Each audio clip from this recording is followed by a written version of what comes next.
मध्य प्रदेश के वजीर आला शिवराज सिंह चौहान ने गवर्नमेंट हमीदिया कॉलेज के क़याम के 75 साल मुकम्मल होने पर मुनक़िदा अमृत महोत्सव प्रोग्राम में शिरकत की और इस प्रोग्राम से खिताब करते हुए कहा कि आज जहन खुशी और मसरत से भरा हुआ है और इस कॉलेज से मेरी बहुत सी यादें वाबस्ता हैं। ज़िंदगी के खुशगवार लम्हात स्कूल और कॉलेज के दिनों में ही मिलते हैं और इस वक्त जब हम एक दूसरे से मिलते हैं तो प्यार और मोहब्बत से मिलते हैं। इन्होंने इस मौके पर मीडिया की जानिब से पूछे गए सवाल पर कहा कि दिग्विजय सिंह और कमलनाथ को इस मुल्क में और हिंदुत्व समाज से कोई लेना देना नहीं है। इनका मकसद सिर्फ वोटों की फसल काटना है।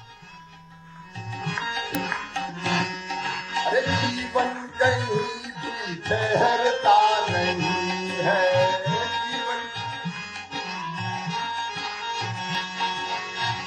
आंधी से तूफान से डरता नहीं है।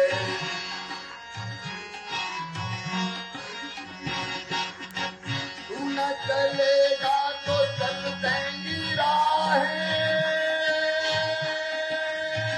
तू न चलेगा तो चल देंगी राहें, मंजिल को तरसेंगी तेरी निगाहें। तुझको चलना होगा, तुझको चलना होगा।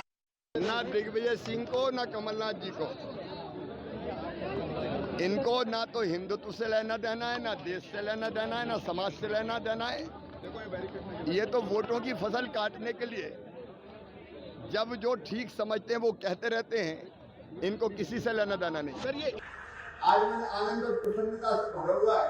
मैं आया तो ये बाउंड्री वाल बनी और सीधे स्वामी विवेकानंद जी की प्रतिमा का अनावरण करना था, लेकिन दिल ने कहा कि रुक, ये बाउंड्री वाल हटा।